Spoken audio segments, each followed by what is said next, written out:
Frente Radiosa. El conflicto no es karma, es democracia. Complicamos la discusión. Hablamos de política.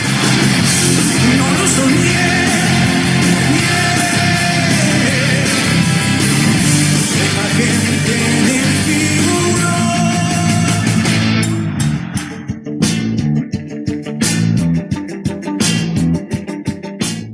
Hola con todas y todos, bienvenidos a Frente Radioso, un espacio que, como lo decimos semana tras semana, está comprometido con debatir y agitar la política. Soy Gonzalo Criollo y hoy, junto a Isabel Díaz, les acompañaré en la conducción este lunes 4 de diciembre. Comenzamos con Frente Radiosa. Hola, Isa.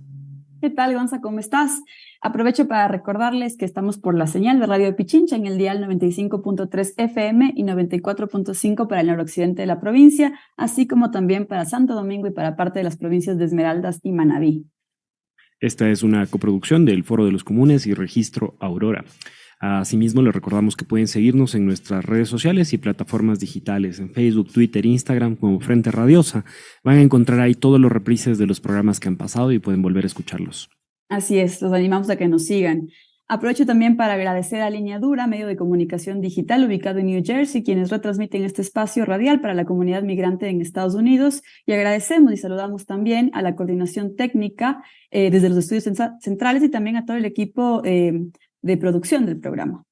Hoy, además, a propósito de la inauguración del Metro de Quito, que Quito ya tiene metro al fin, y de este nuevo momento que estamos viviendo en la ciudad, nos vamos a preguntar si estamos ante un proceso de modernización de la ciudad con o sin democracia social.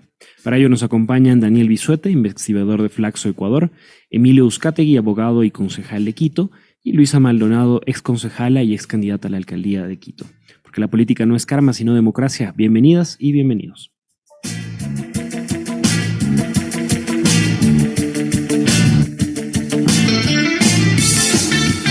Política de frente, porque la política es cambio y conflicto. No lo soñé. Bueno, y como no podía ser de otra manera, quizá quisiéramos arrancar conversando a propósito de la inauguración del Metro de Quito, un proyecto que, como se ha repetido ya en varios espacios, ha generado ilusión, esperanza en la mayoría de los y las ciudadanas que habitan la capital y un orgullo también a nivel nacional quizás. Entonces, a propósito de esto, quisiéramos situar el hecho de que, en efecto, la inauguración del metro, no solo en Ecuador, sino en cualquier ciudad del mundo, es mucho más que un sistema de transporte y más bien apunta a un modo de transformar el espacio urbano. En función de esto, quisiéramos preguntarles de qué tipo de transformación es la que estamos hablando al día de hoy, propuesta por la administración actual, en tal caso. ¿Qué significado político tiene este hito en la historia de la capital? Y si, en efecto, puede o no convertirse en un eje estructurador de otros cambios para la ciudad. Emilio, bienvenido, comenzamos contigo. ¿Cómo están, queridos compañeros? Muy buenos días. Un abrazo a todos quienes escuchan Frente Radiosa, a todos quienes están sintonizando a Pichincha Universal. Isa, Gonza, siempre un gusto conversar con ustedes, a mis compañeros panelistas, Daniel, estimada Luisa, qué bueno volvernos a encontrar en estos espacios de discusión. Y bueno, lo primero a resaltar, para mí sí es una cuestión fundamental, que es el cambio de ánimo de la ciudadanía respecto del Metro de Quito. Esta es una cuestión que, miren, en los meses previos a la inauguración, nosotros tuvimos, bueno, amplios debates técnicos sobre el funcionamiento del metro. Creo que también hubo mucha discusión política dentro del Consejo respecto de lo que iba a representar el Metro de Quito. Pero si algo a mí me ha sorprendido gratamente es ver la reacción de la ciudadanía. Ver quiteños, ver vecinos que sienten que son parte de un proceso mucho más amplio que ellos, pero que cambia sus vidas. Yo creo que entender nuevamente que el Estado, el municipio en este caso, tiene la capacidad de mejorar las condiciones de vida de la ciudadanía y de darle respuestas a la gente sobre sus necesidades, cambia mucho la dinámica sobre cómo los quiteños y las quiteñas vuelven a entender y, si quiere, se reconcilian con el Estado o con su idea de Estado después de estos años que han sido particularmente difíciles en torno a la política manejada por el gobierno central. Entonces, esta es una primera cosa a resaltar. Ahora, yo también sí debo, yo creo que quizás mi aporte en este panel sería contarles un poco cuál ha sido el relacionamiento político del actual Consejo Metropolitano respecto del Metro de Quito. Y en esto debo resaltar dos discusiones. La primera fue al inicio del periodo del actual Consejo, en el cual existió una propuesta, a mi criterio absolutamente inconsulta, de generar una comisión especial de fiscalización para el metro. Esta iniciativa no tuvo los votos necesarios y evidentemente, yo les voy a ser muy honesto, para mí esta iniciativa lo que buscaba era darles espacio político a los concejales para que sean ellos, los concejales miembros de la comisión, quienes deben la vocería sobre el proyecto del Metro de Quito. Una cuestión que para mí afortunadamente no consiguió los votos necesarios, pero que sobre todas las cosas logró que sea el alcalde quien maneje el proyecto del metro y quien tenga el respaldo necesario para hacer las renegociaciones, por ejemplo, con el operador del metro, que es una cuestión fundamental para iniciar su puesta en funcionamiento. Siento que si esa comisión llegaba a darse, no estaríamos con el metro funcionando hoy por hoy y lamentablemente hubiera sido por la búsqueda de protagonismos de ciertos concejales.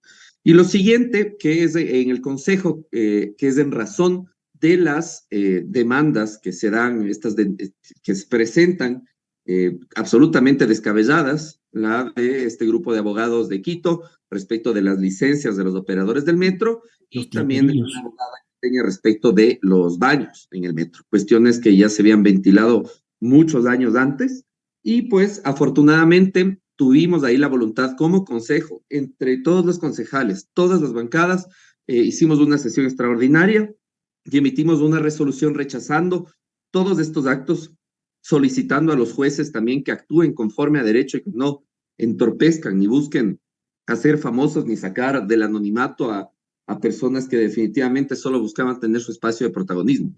Entonces, en ese sentido, a mí como, y quizás para cerrar esta primera intervención, me quedo gratamente sorprendido de la respuesta de mis compañeros concejales de todas las bancadas. Este es un proyecto que nos junta y que nos une a todos. Estoy bastante contento por la actitud que han tenido respecto del respaldo al alcalde y pues creo que justamente ese liderazgo y ese manejo político dentro del Consejo ha sido lo que nos ha permitido hoy por hoy iniciar operaciones exitosamente. Muchas gracias, Emilio. Creo que en efecto, como tú lo mencionabas, ha habido un cambio de ánimo que es importante enfatizarlo. Y en función de eso, también preguntarle al resto de panelistas, Luisa, ¿cuál es tu lectura sobre lo que representa la inauguración del Metro de Quito? Buenas tardes con todos, con todas. Una alegría estar en Radio Pichincha a los tiempos.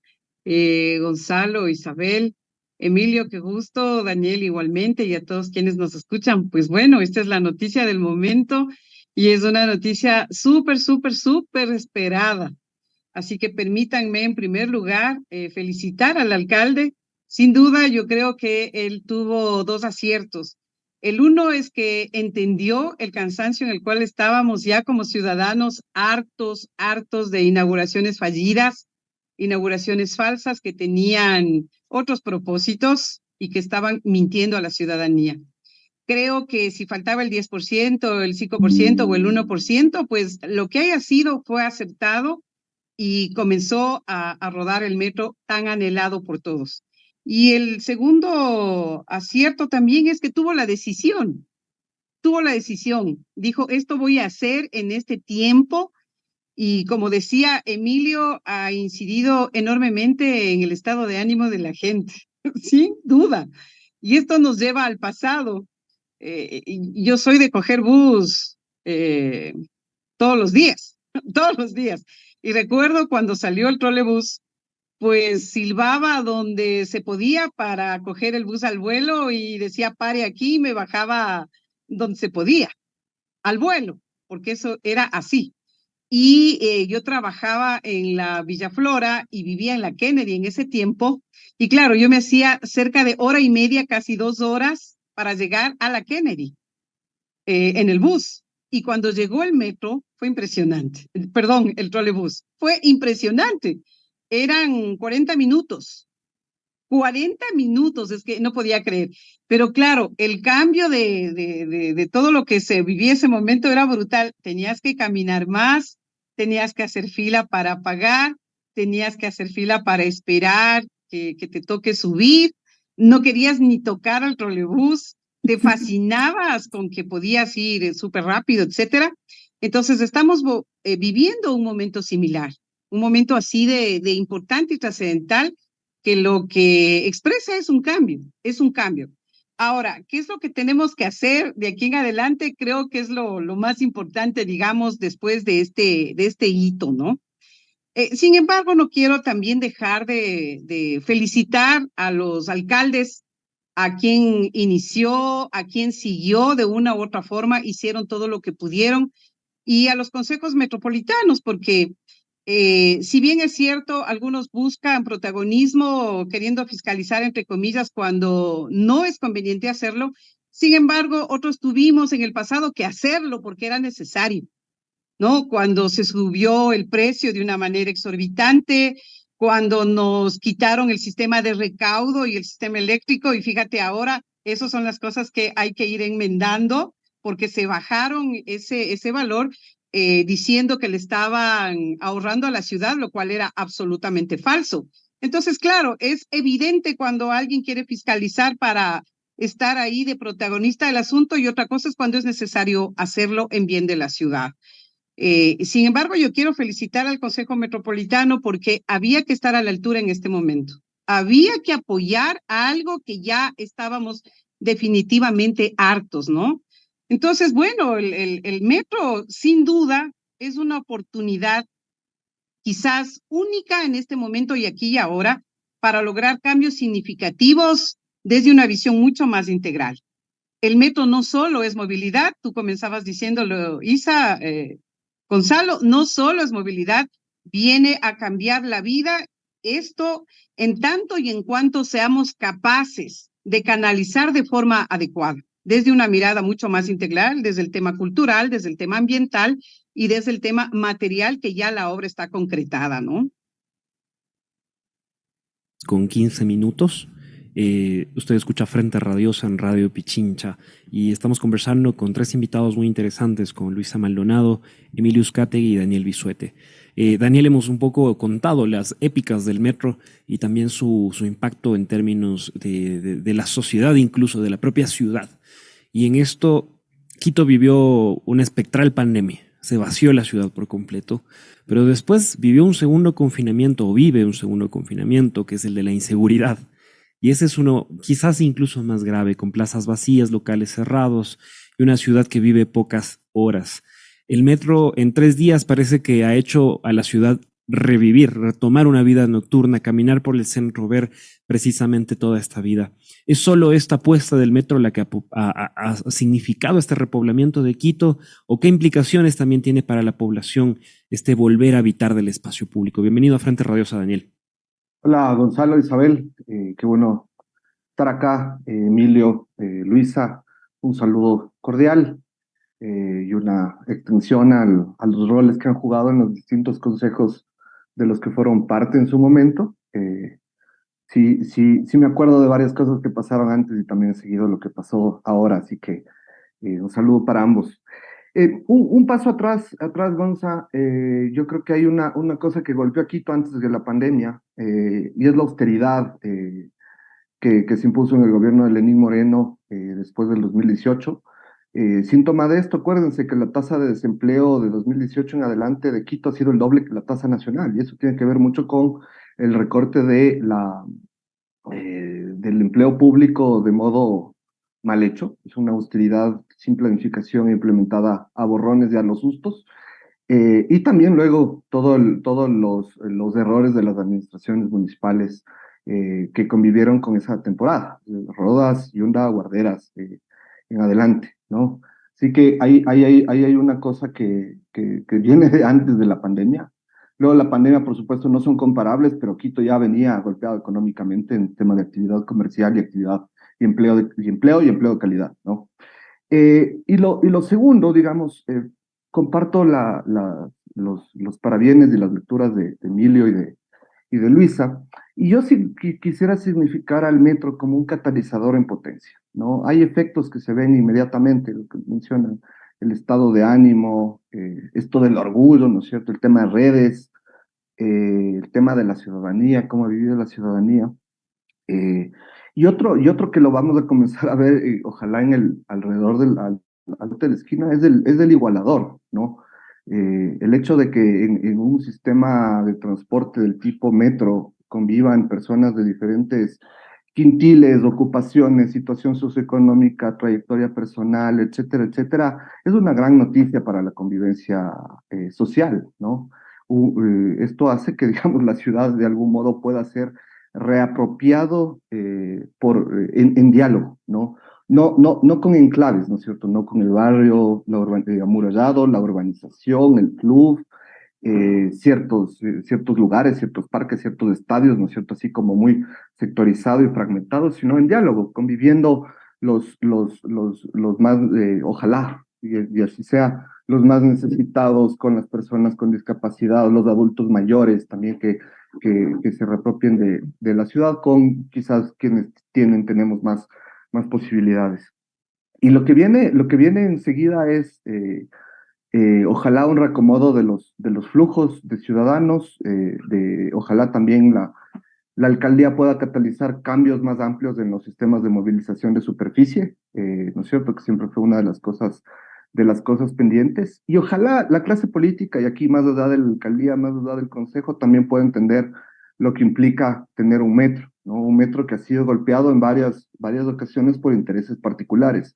Unos directamente con su operación, como el tema de la adjudicación del operador, y otros con intereses un poco, con intereses privados y más no tan claros como son el uso del suelo y el tema también de los importadores de vehículos privados, ¿cierto? Eso que además tiene una larga historia con la Revolución Ciudadana desde las marchas de las Shiris.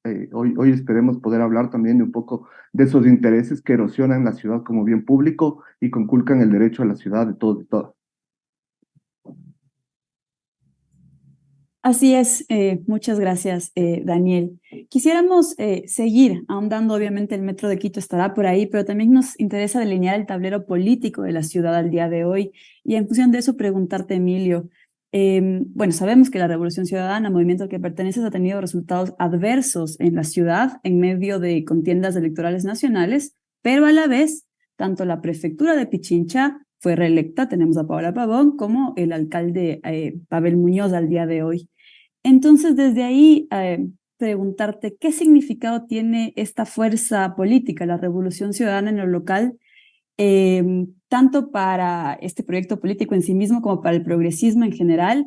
Y también aprovechando tu puesto en el Consejo, consultarte si en tu opinión es posible pensar en un modelo de gestión desde lo local que luego irradie hacia lo nacional. Emilio, por favor.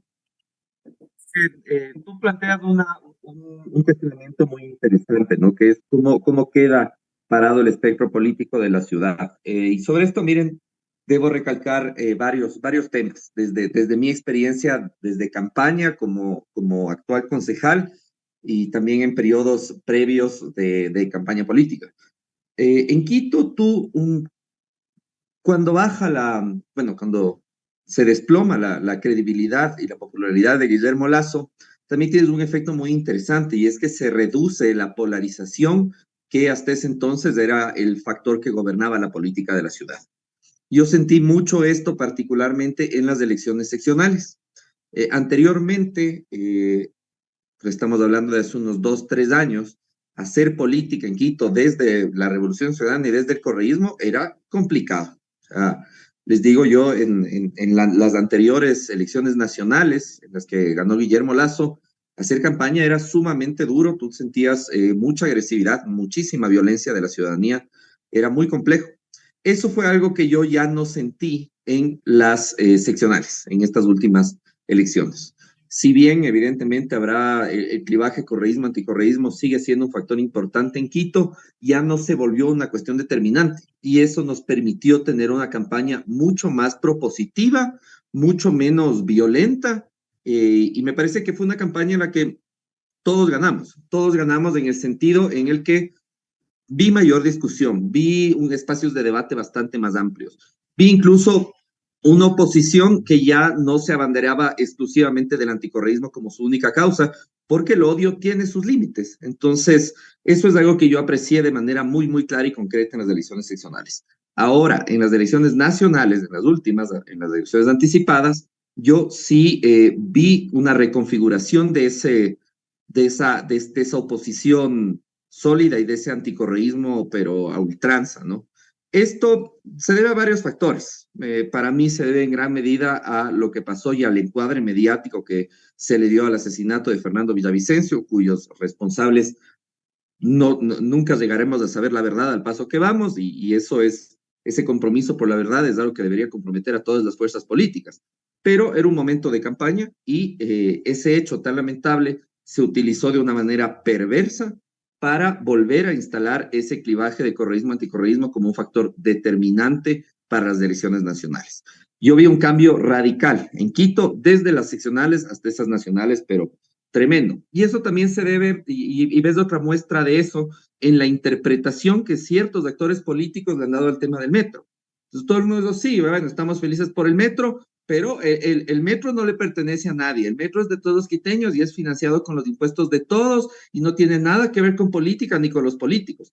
O sea, por favor, o sea, hasta cuándo, claro, cuando es un logro de la RC, ahí sí ya, ay, no es plata de todos y los políticos no tienen por qué llevarse los premios. Cuando es un logro de alguien más, ahí sigue bestia la bandera política y los jóvenes y demás, y no es así. O sea, para mí sí hay que ser categóricos en entender que, si bien obviamente yo no sería tan audaz de decir que el metro es un proyecto exclusivo del ERC, la realidad, y esto, por ejemplo, Luisa lo conoce perfectamente, la realidad de su planificación correspondía a las épocas de Barrera. El compromiso inicial de financiamiento fue del mismo presidente Rafael Correa. Y ahora tú tienes una administración de la Revolución Ciudadana que llega a solventar los problemas básicos del metro, como el tema del sistema de recaudo, que sacarlo siempre fue una irresponsabilidad. Y de todas formas, la gente desde ciertos sectores lo pinta como, no politicemos esto porque es un logro ciudadano. Y sí, evidentemente es un esfuerzo ciudadano, pero para que esos esfuerzos se plasmen en dignidad y en obras tienes que tener voluntad política. O sea, no hay de otra. Entonces les voy a dar un pequeño ejemplo de esto en Colombia. En Colombia, en Bogotá, tú venías discutiendo la posibilidad de un subterráneo, un metro subterráneo hace ya varios años, en la época en la que Gustavo Petro era alcalde, y en esa época Juan Manuel Santos era presidente. Juan Manuel Santos, por puro y duro diferencia política, bloqueó el proyecto, y hasta ahora tú sigues debatiendo si en Bogotá van o no van a tener metro. Mientras acá, a pesar de que en el caso de Mauricio Rodas, cuando se hizo el compromiso económico por parte del gobierno nacional, a pesar de ser fuerzas contrarias a la Revolución Ciudadana y al correísmo, fue la Revolución Ciudadana quien tuvo la voluntad económica de apoyar este proyecto. Entonces, evidentemente, esto no es un proyecto, no es que es un proyecto del correísmo, pero se requiere tener una voluntad política y un partido político dispuesto a tomar decisiones para que todos podamos vivir con más dignidad. Entonces, eso sí me parece interesante de resaltar, ¿no? Cómo estamos interpretando y cómo desde la opinión pública se está leyendo la relación de la Revolución Ciudadana en Quito después del metro. Entonces, creo que sobre Gracias, eso... Emilio. Solo me permito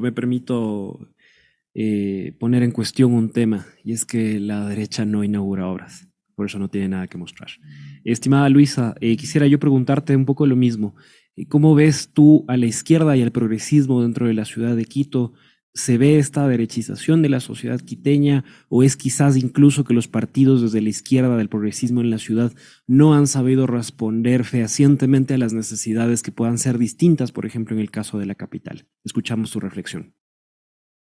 Bueno, espera la ciudadanía de los actores políticos que seamos generosos, que seamos consecuentes y que seamos correctos, ¿no?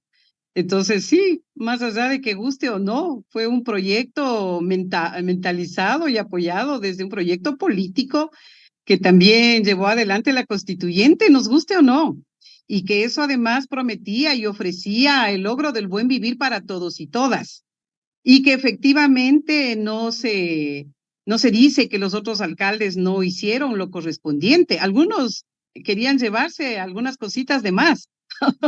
Es decir, hicieron de todo, pero no se puede tampoco desconocer que trabajaron. Hay exgerentes también que han sido gente muy inteligente y que aportó bastante. Y fíjate que viene efectivamente alguien de quien inició a conectar, a poner el enchufe que tanta laraca hacían y no terminaban de hacerlo. Entonces, hay que ser generosos porque también la gente espera coherencia y efectivamente así es un logro. Y no creo que haga falta ser audaz en ese sentido. Es un logro que tuvo un tiempo y que ahora ya tiene una finalización que le permite dar un paso adelante a la ciudad. Recuerdo que una de las cosas que nos tocó actuar con mucha fuerza fue efectivamente en la alcaldía de Mauricio Rodas. Nos tocó pararnos muy duro y presentar una denuncia en fiscalía el 3 de enero del 2017 para que hagan un seguimiento respecto del sobreprecio del metro. Me acuerdo que se viralizó inclusive un video donde ya no soporté más porque parecía que nos trataba, perdónenme la palabra, como a tontos al Consejo Metropolitano, que a la final es la máxima autoridad de la ciudad y que tiene como tarea fiscalizar, ¿no? Entonces, claramente recuerdo de ese video, creo que tuvo más de 1 millón de visitas, porque la gente estaba tan atenta de lo que pasaba sobre una obra de esta envergadura, ¿no? De gran importancia. Entonces, sí, es real lo que aquí ha dicho Emilio, y bueno, pues uno también tiene que festejar un logro, y así es, y es un logro alcanzado en ese sentido. Ahora, lo que me parece que tiene que ser en adelante consecuente al progresismo es qué va a hacer con esa obra. Eso es fundamental. Es decir, miren, el trole fue una maravilla y nos cambió la vida. Sin embargo, también expulsó a la gente. ¿En qué sentido? Fíjense cómo está la 10 de agosto. Fíjense cómo está la avenida Maldonado desde el Recreo hasta Guamaní. ¿No? Muertos los negocios, edificios abandonados y botados. Entonces, a ratos, cuando ponemos mucho peso en el tema de movilidad, nos olvidamos de que ahí hay sujetos, que hay personas, que hay gente, que hay una dinámica. Porque el trolebús trajo consigo un progreso y el metro también. ¿Qué va a pasar alrededor de las paradas si va a dinamizar la economía? Nuevamente la gente del norte, que a ratos tiene sus prejuicios de venir al sur, nuevamente está volviendo con el metro al sur. Eso es una alegría enorme. Otra vez vuelven al centro. Entonces, ¿qué va a pasar con eso? Se requiere volver a hacer residencia al centro de Quito. La gente ha salido huyendo de la ciudad por los temas de inseguridad. La ciudad está abandonada, botada, vaciada. Yo creo que este primerito nos lleva rápidamente a resolver el espacio público. Si ustedes se fijan, desde el Recreo hacia el norte hasta el Labrador y desde el Recreo hacia el sur hasta Guamaní, el parter por donde pasa el metro en su carril exclusivo, en vez de ser un jardín maravilloso, está lleno de pencas. Nos han tratado como a ganado. ¿Por qué? Porque están poniendo el privilegio en que tiene que pasar rápido por ahí el trole y que nadie se cruce y cosas por el estilo, cuando esos lugares pueden ser de acogida, pueden ser hermosos, pueden ser sitios que vaya alegrando la vida. Hay que repensar el tema de las bicicletas, de las vías estas de movilidad alternativa, si en realidad están en el sitio adecuado o no. Yo soy pro bicicleta, a mí me encanta. Sin embargo, es un peligro en ciertos lugares y porque también ahuyentamos toda la dinamización económica que puede darse. Por lo tanto, si vamos a tener que residencializar para lograr el equilibrio y dejar el subsidio de lado y poder llegar con obras a la ciudad, porque no todo es el metro, ¿no es cierto? Entonces hay que hacer varias cosas. Uno, digo yo, vivienda de interés social, como decía Daniel acá, el derecho a la ciudad. Hay un montón de infraestructura que también hizo el gobierno de la Revolución Ciudadana y que está abandonada.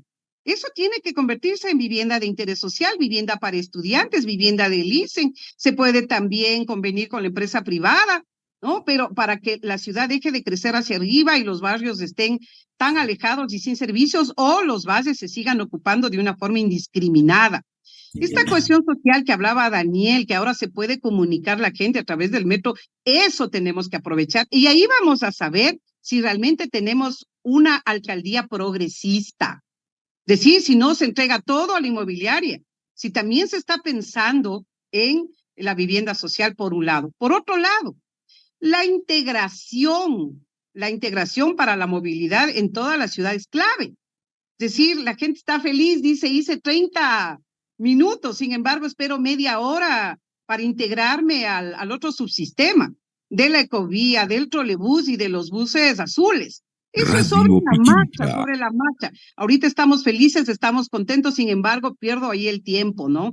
Y el transportista común al cual es increíble también cómo se le ha maltratado, que no sirven, que son malas gentes que maltratan, pero claro, si van en carreras por las vías, ganándose los pasajeros, bueno, vamos con ellos inmediatamente para que también se integren al sistema articulador y también ya se pueda pagar con tarjeta de tal forma que la gente diga, perfecto, yo pago mis 45 centavos, mis 60 centavos, pero ya llego hasta los barrios que están totalmente excluidos. Eso me parece que es lo inmediato de hacer, ¿no? Entonces, he mencionado así como 3 aspectos que desde mi punto de vista tienen que ver con los temas culturales, con los temas ambientales y con los temas sociales que nos pueden ayudar a tener una ciudad más cohesionada y que podemos entonces decir, ya, esta alcaldía es progresista, porque entonces está pensando en estas inclusiones, en esta dinamización que incorpora a pobres y a ricos, por ponerle ese nombre, ¿no? Donde Muchas esta gracias, ciudad Luisa. justamente Me están mantenga la pidiendo que relación. vayamos a un corte comercial, entonces volvemos después de la pausa y seguimos conversando. Usted escucha Frente Radiosa en Radio Pichincha. No lo soñé,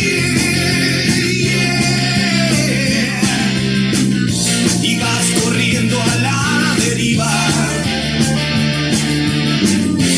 No lo soñé.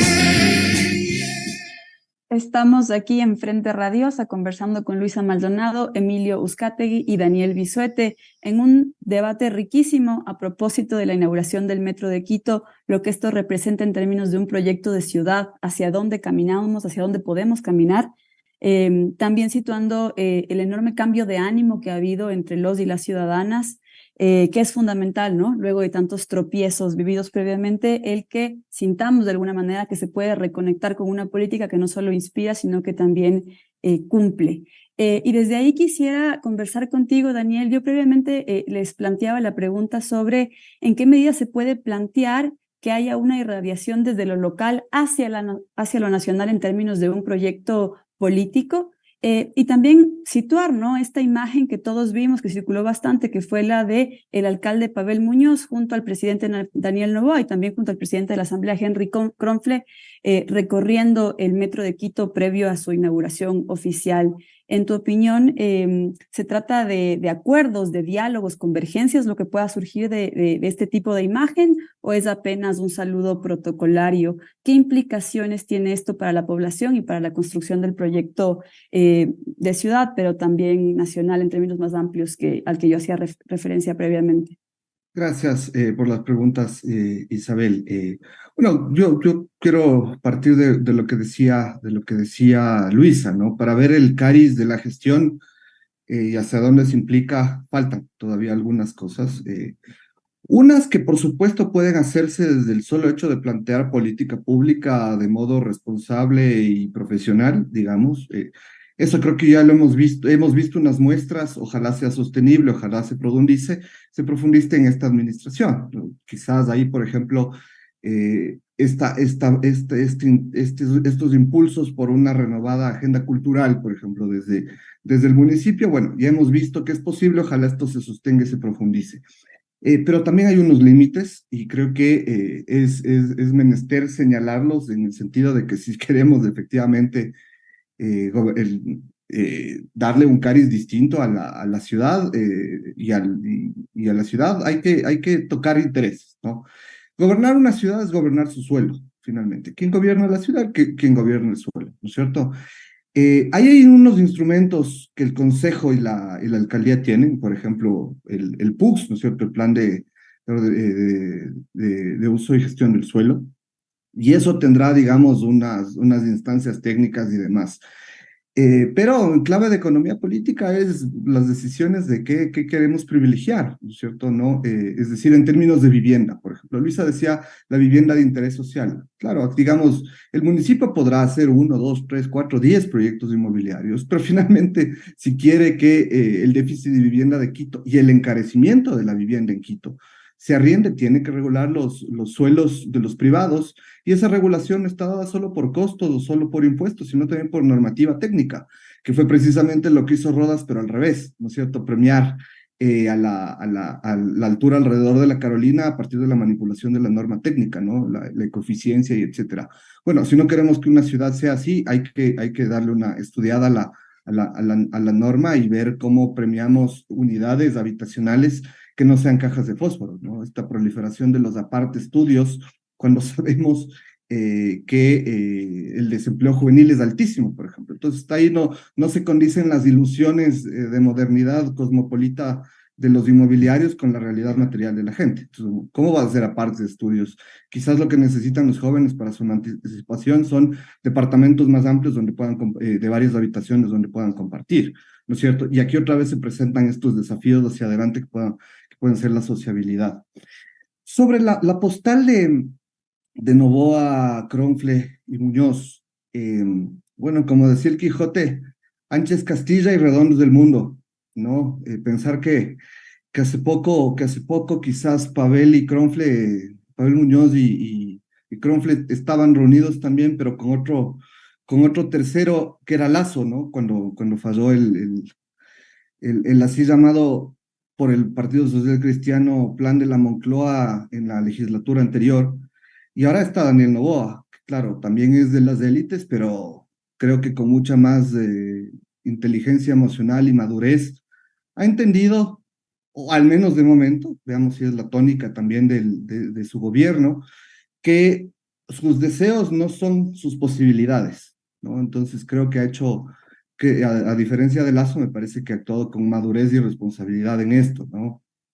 Creo que lo de Cronfle también es más bien protocolario, digamos, ahí la asamblea mucho con el municipio en este sentido, quizás poco, ¿no? Aunque siempre se puede innovar y siempre se puede pensar, sobre todo, por ejemplo, si hay un compromiso de repensar la movilidad en el país, ahí Cronfle puede hacer algo, pero bueno, veamos qué ocurre.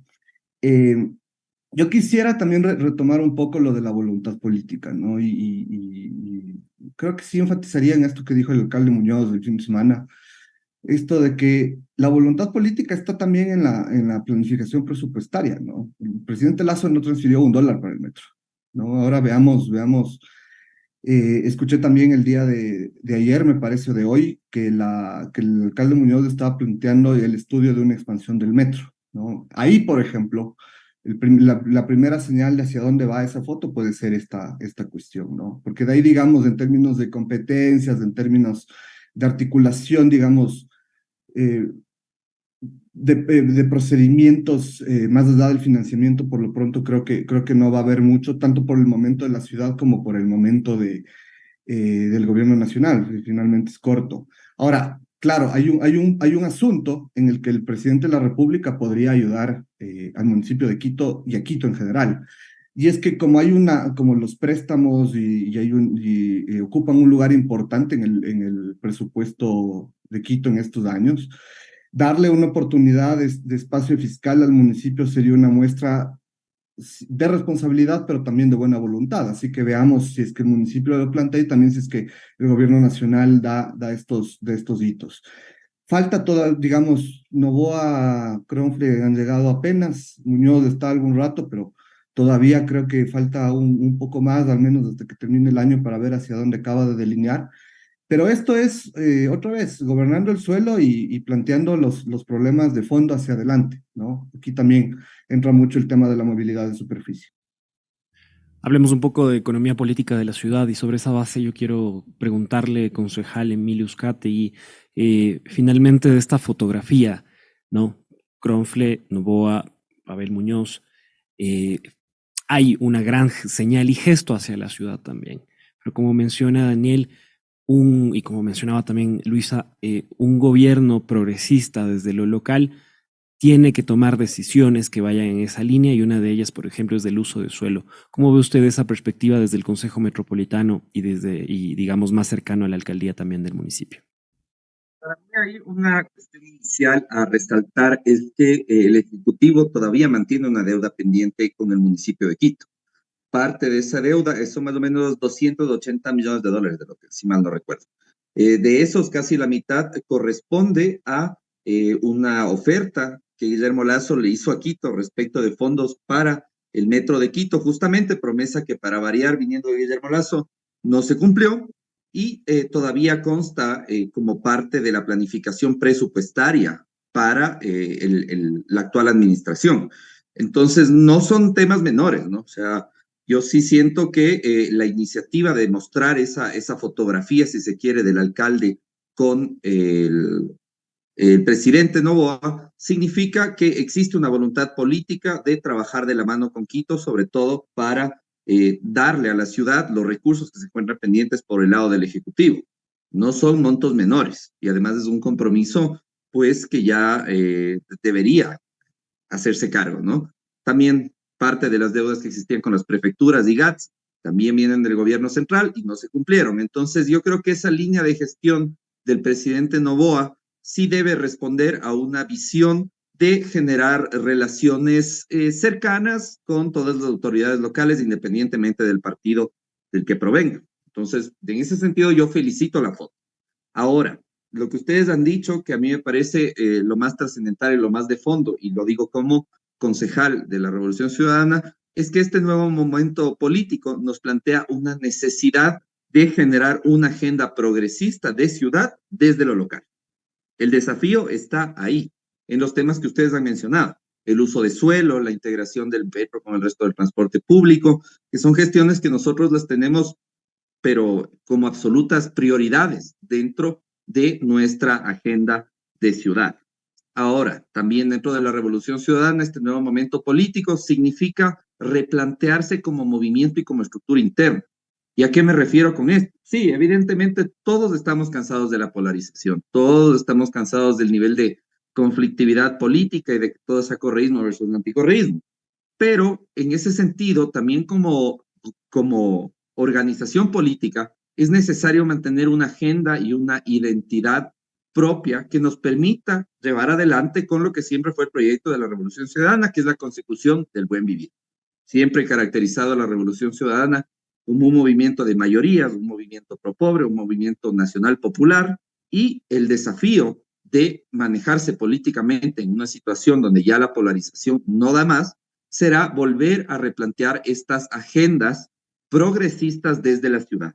En eso debo informar que ya estamos trabajando en una actualización del PUCS, que es un instrumento fundamental para el manejo de la política social de la ciudad. Es una cosa importantísima. Lamentablemente, el PUCS con el que estamos trabajando fue el PUCS que se aprobó en los últimos meses de la anterior administración. Déjenme decirles que es un documento que a mi criterio deja mucho que desear. Es un documento en el que a mí me da la impresión de como que por contentar a todos terminaste con un montón de parches, y no tienes no tienes una visión clara de la ciudad, no tienes una visión clara de una política urbanística, no tienes una serie de retazos normativos incoherentes entre sí, mezclados con normas técnicas que no deberían estar a nivel de ordenanza. Es un desastre realmente, y el próximo reto, y creo que quizás va a ser un desafío invisible, si se quiere, a la opinión pública, pero quizás el más importante de la actual administración, es la actualización del PUCS. Ese desafío lo estamos comenzando ya en estos meses, y esperemos que en este PUCS logremos plasmar con una claridad absoluta nuestro proyecto de ciudad, que es la consecución de un urbanismo democrático para Quito.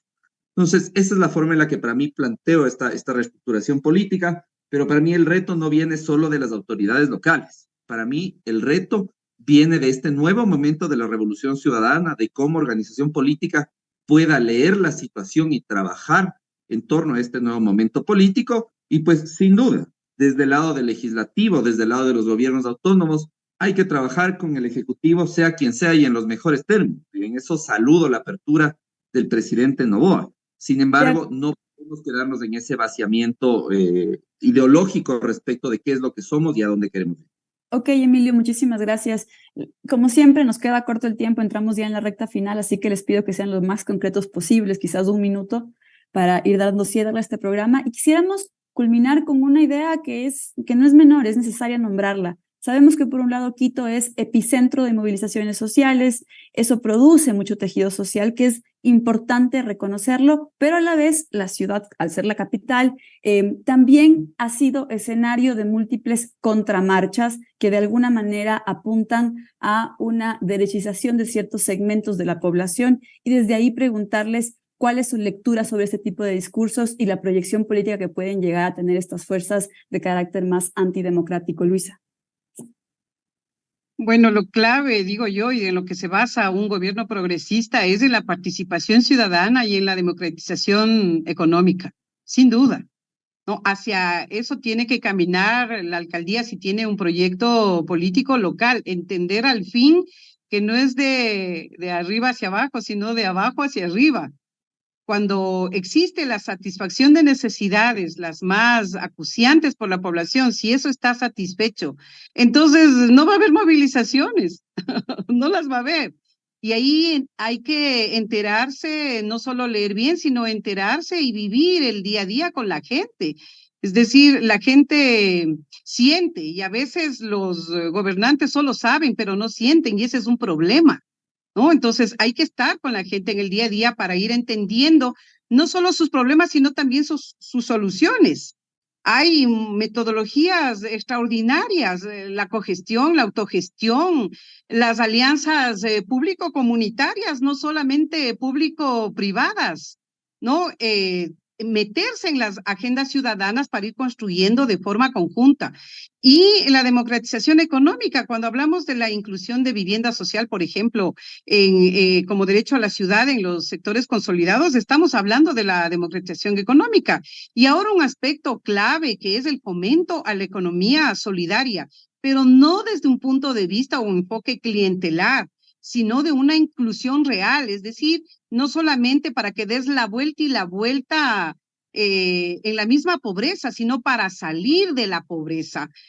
Finalmente, tengo que decir, ahí quedó, estimado Emilio, una ordenanza de fomento de la economía solidaria que tiene mi iniciativa personal. Hay que darle con muchísima fuerza porque el Ecuador no es un gran país así enorme que vive de las importaciones y exportaciones, más es su desarrollo endógeno. Y aquí la mayor parte somos artesanos, somos empresas pequeñas, familiares, etcétera. Entonces, por ahí me parece que está el tema. Entonces, no habrá movilizaciones, no será necesario.